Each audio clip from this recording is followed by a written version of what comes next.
there are people out there who look at you all as like niche, or they think of you as novelty. Apple Music, for example, the first adjective they use to describe Brian is novelty. Well, that shit's fucking stupid. Hey. Only 17, my skin is green. We're not a novelty. We create bodies of work. We put our heart and soul into this. And whoever wrote that like little piece of description, that person just has not done the research. Asian or not, people are really excited about what we're doing. They can feel the energy. DMs blowing up, I always say no business, they can't free. Is there a space for Asian rappers in hip-hop? Of course, space for everybody in hip-hop. But I'm not okay with Asian people using the N-word.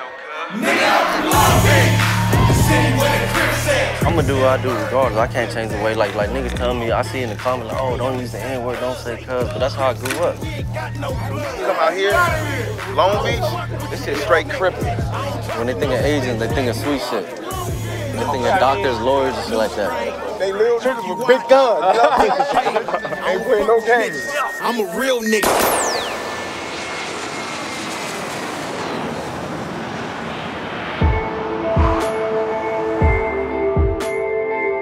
For the first time in America, the most widely consumed musical genre is hip-hop.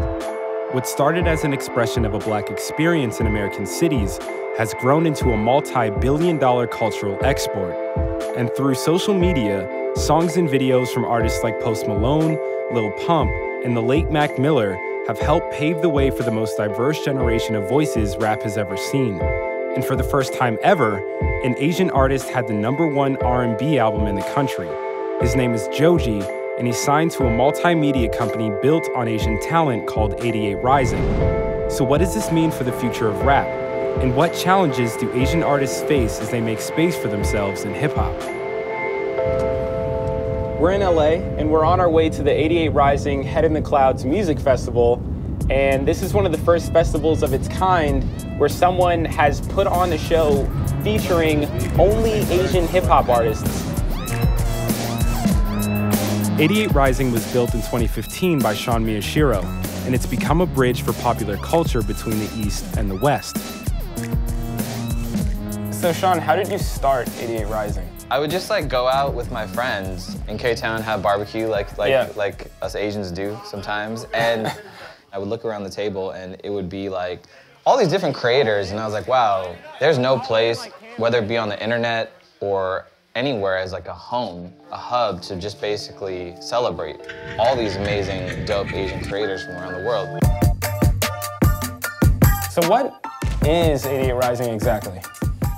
Is it like a music label? Is it a management group, like a media company? Like, it's everything. It's literally, you know, everything that you just said and more.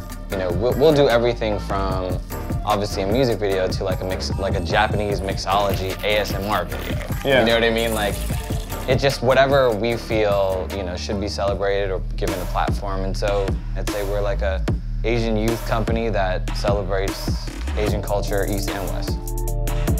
And with the international artists they've signed coming from South Korea, China, Australia by way of Japan, and Indonesia, they're blowing up all over the world. 88rising now has offices in New York, LA, and Shanghai, and under Sean's guidance, they perfected the art of going viral, with their videos getting hundreds of millions of views online, opening a lane for their artists to make the transition from the internet to their own music festival. so how do you feel about the introduction of like Asian rappers, like Korean rappers, Chinese rappers, Japanese rappers? Love all that, love all that. That's dope too. I mean, for how long has hip hop loved, you know, Wu-Tang? True, very true. You know what I'm saying? Like, we've loved their culture too. You know, I'm trying to think. Even some of the dress, like even what, I mean, Foxy Brown had an album called China Dog. Yeah, Nicki just put out Chun-Li, right? Yeah, like that's all been. Yeah. So why not also embrace the people who actually come from that heritage as well? But you also, you know, gotta be culturally responsible. What do you mean when you say culturally responsible? Like, the artist Rich Brian, his name was Rich Chigga, which Chigga is what? Chinese nigga? Like, that's never gonna fly. And that's gonna stick with you for a long time. You know what I'm saying? And while some people will be okay with it, other people not. I'm not. Do you think he can ever bounce back from that? Or come back from that? Yeah, I think with time, but people wanna know, like, what you was thinking, bro. There's two things that I need to do. One is I'll direct the medley. You're gonna do tracks from the whole album, From right? the whole squad. There's gonna be like 90,000 people on stage, like a real hip hop concert. Because without that, it's not a real hip hop concert. It's gonna end the whole show. And what better way to do it than everybody together? Brian can't hear himself. Is your mic working? Open that shit up. And for all their viral sensations, none are quite as big as the 17-year-old Vine star from Indonesia, Rich Brian, whose song Dat Stick broke the internet with over 105 million views on YouTube. And it wasn't just the rap song by an Asian kid in a pink polo and fanny pack that made waves when it came out. His original stage name went viral as well. 12 in the morning, pop shells for a living and baby gon' smell blood trail every minute road wave and you niggas no fair. When I hit him, every time I see it big, I don't hesitate to kill him. Ain't nobody give a fuck about a rule. Either get diplomas or a tool. I'm cool with my youngest no boo. When I was bringing this K, you fuckers fucking gang affiliated with nothing but my name, man. I don't give So like when you think about the success of Dat Stick, did you have any plans for that song when you made it? Like, did you know it was gonna go super viral? Like, what did you think? Nah, not at all. I mean, even when it was like blowing up, I still wasn't sure of like, okay, like should I keep going with this rap thing, or like what if I do that and I just became one of those annoying guys that just don't know when to stop, you know what I mean? Right. You know, there was a little bit of controversy within the hip hop community when you first came out. Right. Around, you know, surrounding like your name and the lyrical content of Dat Stick, and I'm curious, like, what are your reflections on that now, having moved past it? I think it was like the best decision I've ever made. You know, like The name changing the name. change. You know, offending people is just whack. You know, Sure. like I don't want, you know, like half the people that, you know, knows who I am to be like, you know, fuck that guy, like his name is offensive. Like I don't want that, you know what I mean? Like that's just like not who I am. And yeah, just Rich Brian is a tight name. Rich Brian's a tight name, bro. I mean, like, you couldn't imagine how much we talk about this, right? Even reflect on this, and like, even when we're going through it and all that stuff. It certainly wasn't his intention, obviously, to offend anybody. But it's still a responsibility, and he changed it with the right intentions, right? So when you made that song, right, and like things are going super viral, did you ever think like, this is real? Like there's a place for me in hip hop? The first time I went to America, went to Rolling Loud and like met all these rappers for the first time in real life. Yeah. And just kind of like seeing how welcoming they were, it was just like, that was when I was like, okay, wow, this is real now. You know, I have actual like friends that I used to listen to growing up, and yeah, it's pretty wild. Yeah. Yeah. And not to speak for you, but like the next thing was like Glow Like That. Right. Like that, you know, that was like. Yeah, no, I totally agree. I don't see you go like that, I must say that I'm proud. That was a huge moment in the progression of everything, because that thing went off, and a lot of people told me, they're like, okay, now I get it. This is real now. Yeah, this, you know, he's proving that he's a bona fide musician. How do you guys then respond to the criticism that the lyrical content of a Higher Brother song or a Rich Brian song, that's not authentic to who they are? I think that it's false. You know, like I think that, like Dat Stick, if you want me to talk about something specific, no, that's not Brian. And he knows that. And that shit was a viral sensation. Yeah. And a novelty, if you will, right? 100%. But then if you look at his body of work afterwards, he's probably making more real music than 95% of the rappers out there today. But will an Asian rapper still be considered a novelty if their music sounds like authentic West Coast rap? Long Beach has been one of the ancestral homes of hip-hop ever since Snoop stood on top of VIP Records in '93. And on the east side, also known as Crip City, a controversial new voice has emerged from the immigrant neighborhood Cambodia town, and he sounds a lot more like a product of gang culture than a novelty, and he happens to be an Asian Crip. Super Young is here, Long Beach. Let's get a cruise show. Power 106. By the sea, baby. My guy. What's up, Young? How you feeling, man? What's up, man? I'm here. You all right? I'm happy to be here. Yes. Bro, we appreciate your it. time. I know you just came straight from the club. Yeah. No sleep, my G, but we here now, bro. We here. That's all that matters. Yeah, man. Mando, over 15 million views on YouTube. 15 million, yep, strong. That means so much. He shot in the hood. Yeah, that was dope. That's the way to do it. Catch a case, don't snitch, that's Mando. Ride for your click, that's Mando. Rope hit a lick, that's Mando. Always with the shits, that's Mando. Hey, that's Mando. Nigga, that's Mando. Toy. Hey, that's Mando. Nigga, that's Mando. Yeah. One of one, congratulations. Thank you, I appreciate it. That's major. You know what I mean? I'm listening to the album, and I want to get to this now. But the N-word is said a lot, my G. Yes. Are people comfortable around you? Do you ever get backlash? I mean, for that? it's a lot of people outside of Cali, you know what I'm saying? But Yeah. I'm gonna show the world that this is how I grew up. I can't change it. Sure. If I didn't do music, this is how I talk, this is how I am, you know what I'm saying? Prison and all that, so. And then I grew up in that community, you know, with the insane, the 20 Crips and all that, and they understand. Yeah. What are you finding out too, Lee? Like, what are you finding out about him as an artist? I think a big thing about this doc in particular was kind of wrestling with the idea of credibility and believability. Because at rap's core, it is about, you know, are you living out what you're rapping about? We're in the east side of Long Beach right now with Stupid Young and some of his homies. And if the cops will stop circling, we might be able to finish the scene. But we're gonna find out how growing up out here influences music and influenced who he is as a rapper. And the police keep circling the block, so hopefully it doesn't get shut down. Shit ain't cool. It is what it is, though, you know what I'm saying? I don't fuck with them, they don't fuck with me. Is this near where you grew up at? Yeah, east side, yeah, not too far, a couple of minutes far, you know. Cambodia town down on Anaheim. Yeah, we just in the insane hood right now.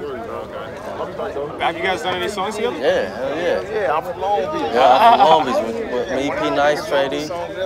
You guys gotta keep it in the family? Yeah. We gotta support each other, man. I feel like we're on the rise right now. Yeah, we on the rise right Just now. like how the Long Beach was in the 90s. You know, when Snoop and them was going up trade, the east siders, we going up right now. Yeah.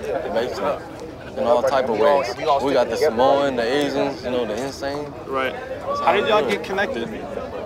Just, you know, From the east side. yeah, we from the east side. Our hoods is like, you know, my big homies locked up with they big homies, shit like that. But do you feel like people look at you differently because you're Asian, or you think they just like... I mean, probably like other parts of the world, but not Long Beach. Other parts of the world, they probably think Asian on some sweet shit. You feel me? Doctors and all that type of shit. You feel me? Right. You come out here, Long Beach, this shit straight crippin'. They not playing no games. Asians chop your ass down, cuz. Seriously, nigga. Yeah, they little niggas with big guns. You know what I'm saying? Ain't playing no games. Right. Hey, What's up, Ron Lee? Nice to meet you. Hey, it's not an artist right here. I'll tell you what it's like growing up in Long Beach. Tell me what it's like. Well, you know, it's a lot of cultures, it's a lot of races out there. Like me being Asian and black, I grew up on both sides. I grew up in Cambodia town. So when I seen them, I really didn't see no difference between no races or nothing. It was just my friend, my partner. But then outside of this, everybody's like, why is that Asian boy saying nigga and all that? But to us, it's like, you know, part of us. Because he grew up around it, right? Yeah, I mean, tell me about that. How do y'all feel about, like, you know what I'm saying, Young rapping the way he does, saying the things that he does in his songs? He the same as us. I pull up on them like, what's up, my nigga? What's up, girl? You know what I'm saying? So, I grew up like that. I can't change it.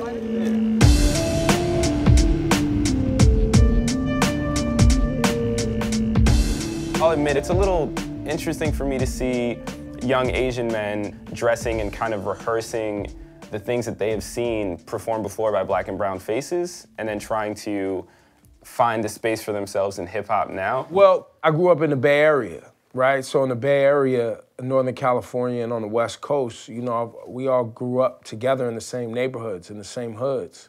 You know, I'm not okay with Asian people using the N-word. I'm not okay with that. You know what I'm saying? Why? I know it happens. N-word is a no-fly zone, man. That's black people shit. You know what I'm saying? And I'm not gonna sit up here and give a pass to somebody who's not. Look, black people don't even use the N-word in the house like that. That's not, like, the N-word is not, it's a curse word, it's street. You don't use that around your parents and your grand, you know what I mean? It's in music because hip hop is street music. But it's a curse word, like, make no mistake. So, you know, when people that aren't black try to, you know, incorporate the word into their vernacular, it's gonna get checked every time. You're gonna run into a brick wall with that. Black people ain't okay in that. Not on a macro level. Should we play some unreleased shit or something? Or, yeah. Record something. Record something? Yes! Play that beat, man. Come on, play that beat. Remember the last beat? Go in there, one take Jacob, man. Where do you draw inspiration from for your music? Hate. I get a lot of hate. You know, like enemies be sending me death threats all the fucking time and shit like that, and just people be hating and shit. But like, what do they say? Oh, you ain't never gonna make it. Or you ain't gonna get far with that gangbang music. And that shit motivated me a lot. Knows these niggas be trying to get me, these niggas be trying to kill me. All I really wanted was the world just to feel me. I sat inside the pen cause the judge said I'm guilty. Couple years he tried to do me now. A lot of the controversy that comes from your music, I think, is rooted in people not understanding who you are and kind of the world that you came from. Right. So us, the Southeast Asians, we came from a lot of poverty. Our parents ain't rich, they ain't doctors or nurses and shit like that. As the world think all Asians rich and all this and that, you know. It's typical hood shit, typical gang shit, you know. Ooh, that's that gas right there. You fucking with that? That's how I record usually. I don't got no pen or pad, I just hear the beat and I just say like what I feel and just go and build around the beat. So your dad, he was in the same gang that you were in? He really didn't want me to get put on though. Why? Shit, who would want their son to get put on? I'm having a son, I don't want him to get put on. He was trying to protect you from that life? Yeah, he wanted me to have a better life than what he lived. How did you like find rap? How did you start rapping? I got locked up in juvenile camp for a gun charge, 9 months. I was in Camp Gonzales. How old were you? 16. And then they had this class called Flow. I joined and shit, everybody in the camp, I was the only Asian. And they were like, yeah, man, you need to keep doing that shit. Ooh, like, take it serious. So I started taking it serious. Do you get annoyed when you keep getting these same questions about, like, why do you use the N-word? Nah, because I feel like the more I say it, the more I'm letting people know what it is and shit like that. But don't you want to kind of just be accepted as a rapper or get to a point where that's not something people are preoccupied with? Like my race and shit, right? Yeah, but can't blame him. Like, this an Asian rapper talking about some real street shit. Of course it's gonna start some controversy.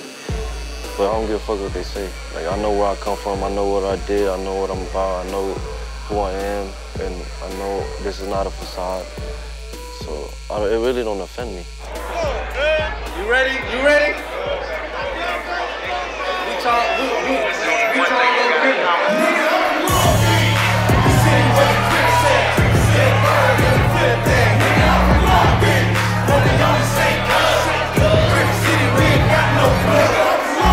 Better understand, I'm from Long Beach. Blue skies, gray clouds, and some palm trees. Bad bitches in bikinis blowing bomb weed. I'm a soldier and my hood is an army. On me, West Coast, California bound. East side, Long Beach, Cambodia town. Bitch, that's from Anaheim to PCH. This the LONGBEACH. Look, man, black people been through some real shit, and we not just gonna let everything fly. You might make a lot of money, you know what I'm saying? You might use whatever, but you're not gonna necessarily get the community behind you and get that real support. And one black person or two or your friend don't have the ability to give you, there's no universal N-word pass. No, that's not a thing. Yo, my boy told me it was good. That's not a thing. Right. On that same note, thinking about the ideas of like cultural appropriation, right? Do you kind of flirt with the line of encroaching upon cultural appropriation if you don all of the like adornments of hip-hop culture, or? I do believe that without the proper credit and without the people actually knowing who you are and where you come from, yeah, people are gonna be like, who is this person and what are they doing? Especially if you're taking the some of the more animated characteristics. Right now the Higher Brothers are getting ready to do their sound check. And these guys come straight from China. People call them the Chinese Migos. And apparently their show's supposed to be really crazy. And in honor of full hip hop, they've started with just saying fuck and turn that shit up. So let's see how this goes.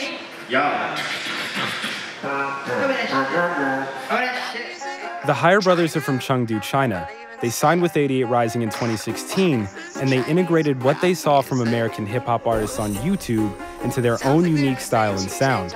Magic chain snooker watch made in China. We play ping pong ball made in China. Get bitch metal says pay made in China. Yeah, higher brother black car made in China. The Higher Brothers, I think, the thing that really drew me to them is that I never heard Chinese rap sound good, just to be honest.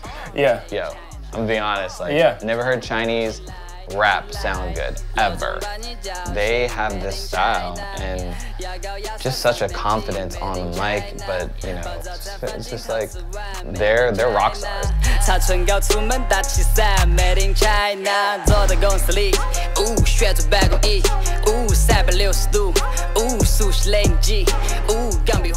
do people know that 88rising isn't cultural appropriation? How do people know that this is truly who you guys are? How do people know that? Like, you're not here to exploit hip-hop for a profit. I don't think that that accusation holds any merit. Because, why? Because we would be doing it anyways. They do it because this is their love. This is their trade. We could have done all these different things that are more the traditional route and not like have to struggle. But this is what we choose to do, right? And like, we come from a level of like true appreciation. This is what we love, right?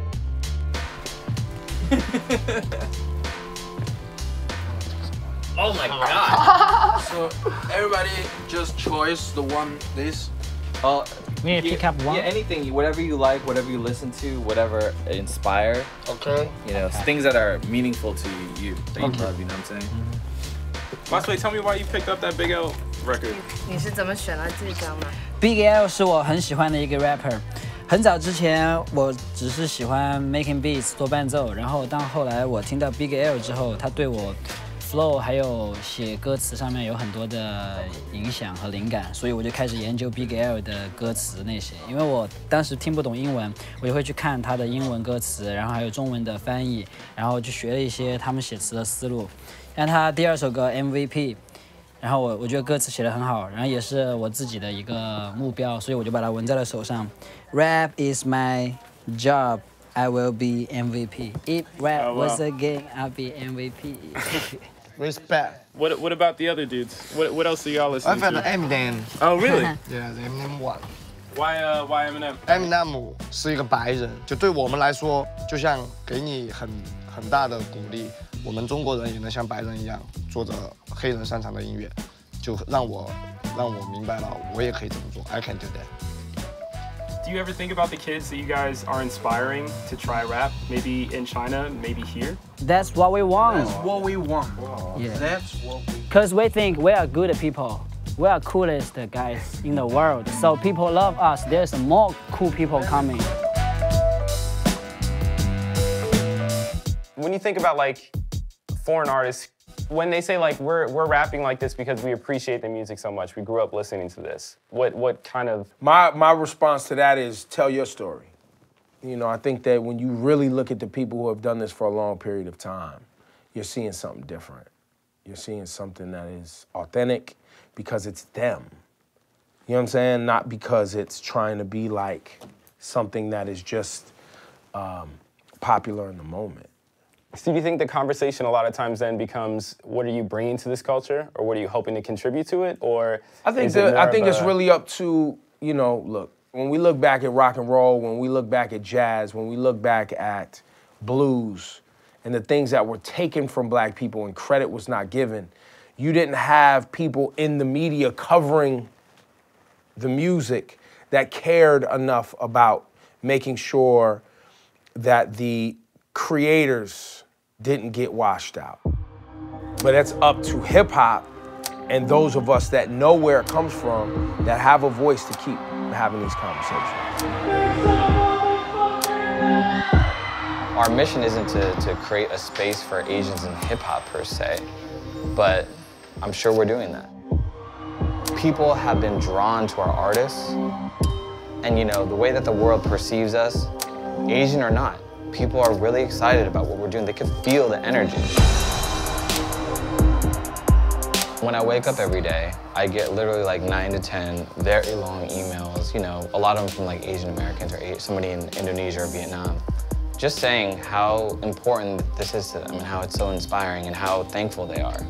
And If you think about all the millions of Asian Americans that live here that don't have that type of representation of like their own festival, we created that playground for everybody.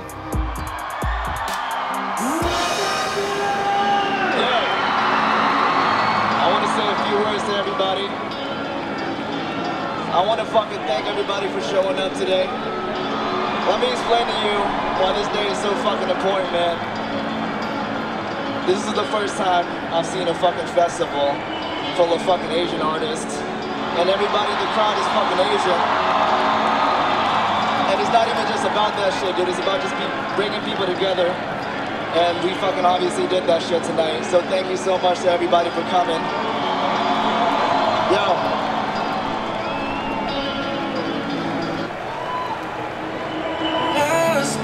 We'll do this shit one more time. You were fucked up. I was wasted. Midsummer madness. I can't take it no more. No more.